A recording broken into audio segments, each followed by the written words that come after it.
नमस्ते। आज हम बात करेंगे डेंजल वॉशिंगटन के एक बहुत ही दमदार भाषण की।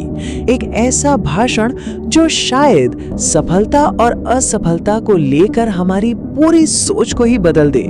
तो तैयार रहिएगा क्योंकि ये हमारे दिमाग को थोड़ा हिलाने वाला है। तो चलिए सीधे मुद्दे पर ही आते हैं। हम सब ने बचपन से एक सलाह तो जरूर सुनी है, एक ऐसी सलाह जो सुनने में बड़ी सेफ लगती है। पर जरा सोचिए, क्या हो अगर वही सलाह असल में हमें आगे बढ़ने से रोक रही हो। हाँ, वही वाली सलाह कि भाई हमेशा एक बैकअप प्लान होना चाहिए। मतलब एक ऐसा प्लान जिस पर आप गिर सको अगर आपका मेन प्लान फेल हो जाए। सुनने में तो ये बात काफी समझदारी वाली लगती है ना? लेकिन डेंजल वॉशिंगटन का इस पर एक बिल्कुल ही अलग टेक है। उनका कहना है, पीछे गिरने का क्या मतलब है? अगर गिरना ही है तो मैं पीछे नहीं, आगे गिरना चाहता हूँ। और यही इस पूरी बातचीत का सेंट्रल आइडिया है। तो आखिर इन दोनों में फर्क क्या है? देखिए, एक तरफ है दुनिया की सलाह, पीछे गिरो, मतलब सेफ खेलो, एक बैकअप प्लान तैयार रखो। और दूसरी तरफ है डेंजल की फिलॉसफी, आगे गिरो, जिसका मतलब है गिरने से डरो मत, बल्कि देखो कि तुम किस चीज से टकराने वाले हो और उससे सीखो। तो चलिए अब इसके पहले हिस्से को थोड़ा गहराई से समझते हैं।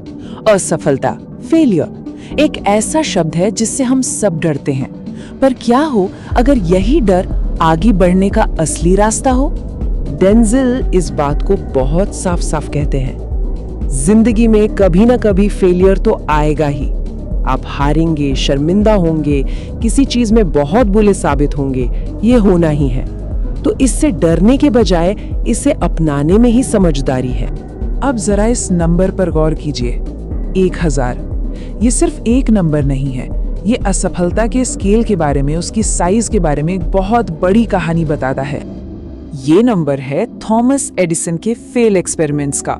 लाइट बल्ब बनाने से पहले वो 1000 बार फेल हुए थे। सोचकर देखिए, हम सब उनकी कामयाबी को तो जानते हैं, पर उस एक कामयाबी के पीछे जो 1000 फेलियर छिपे थे, उन्हें हम अक्सर भूल जाते हैं। और बस यही तो पॉइंट है। हर फेलियर एक एंड नहीं है, बल्कि अपनी मंजिल की तरफ एक और कदम है। हर बार गिरने पर कुछ न कुछ सीखने को मिलता है, और इसी को कहते हैं आगे की तरफ गिरना। और ये सिर्फ कहने की बातें नहीं है, डेंजल ने खुद अपनी जिंदगी में इसे जिया है। जरा सोचिए, करियर के शुरू में कोर्ट थिएटर के एक ऑडिशन में रिजेक्ट हो जाना, और फिर हार ना मानकर 30 साल तक मेहनत करते रहना। और फिर क्या होता है? 30 साल बाद उसी थिएटर में एक सुपरस्टार बनकर परफॉर्म करना। इसी को कहते हैं आगे गिरने की असली पावर। तो इस हिस्से का निचोड़ क्या है? बहुत सिंपल। अगर आप फेल नहीं हो रहे हैं तो इसका मतलब है कि आप ट्राई ही नहीं कर रहे हैं। ठीक है, तो फेलियर से डरना नहीं है, ये तो समझ आ गया। पर अब बात करते हैं सपनों की। सपने देखना तो बहुत अच्छी बात है, पर उन्हें हकीकत कैसे बनाया जाए? डेंजल के मुताबिक सपनों और लक्ष्यों के बीच एक बहुत बड़ा फर्क है। अगर सपनों के साथ कोई गोल, कोई पक्का प्लान नहीं जुड़ा है तो वो बस सपने ही रह जाते हैं और आखिर में सिर्फ निराशा हाथ लगती है। तो फिर रास्ता क्या है?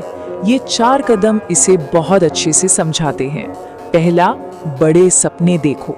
दूसरा, उन सपनों तक पहुंचने के लिए छोटे छोटे लक्ष्य बनाओ। तीसरा, रिस्क लो, थोड़ा हटके सोचो। और चौथा, जब गिरो तो आगे की तरफ गिरो, यानी अपनी गलतियों से सीखो। चलिए अब एक और भी गहरे सवाल पर आते हैं। ये सब हम क्यों कर रहे हैं? इसका असली मकसद क्या है? हमारा पर्पस क्या है? देखिए, अपना पर्पस ढूंढना कोई आसान काम नहीं है। खुद डेंजल के लिए भी ये मुश्किल था। सोचिए, 20 साल की उम्र में उनका जीपीए था सिर्फ 1.8।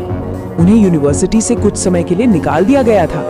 वो अपनी जिंदगी के सबसे लो पॉइंट पर थे, बिल्कुल खोए हुए। और फिर 27 मार्च 1975 को जब वो अपनी माँ के ब्यूटी सैलून में थे, एक महिला ने उनसे कुछ ऐसा कहा जिसने सब कुछ बदल दिया। एक भविष्यवाणी जिसने उनकी जिंदगी को एक नई दिशा दे दी। और डेंजेल की ये कहानी हमें एक बहुत जरूरी सवाल पर लाकर खड़ा करती है। सवाल ये नहीं है कि हमारे पास क्या है, सवाल ये है कि हमारे पास जो कुछ भी है, हमारा टैलेंट, हमारा वक्त, हमारी अच्छी नीयत, हम उसका इस्तेमाल कैसे करते हैं। और अब हम आते हैं इस पूरी बातचीत के आखिरी और शायद सबसे दमदार हिस्से पर। ये एक ऐसा आइडिया है जो आपको अंदर तक सोचने पर मजबूर कर देगा। बस एक पल के लिए ये सीन सोचिए, जिंदगी का आखिरी दिन है और कोई अपने बिस्तर पर लेटा हुआ है और उसके चारों ओर कुछ भूत खड़े हैं। पर रुकिए, ये कोई डरावने भूत नहीं है। ये भूत हैं उन आइडियाज के, उन टैलेंट्स के, उन मौकों के जिन्हें उस इंसान ने कभी इस्तेमाल ही नहीं किया। और वो भूत उस इंसान से नाराज हैं, निराश हैं। क्यों? क्योंकि उन्हें कभी असलियत में बदलने का मौका ही नहीं मिला।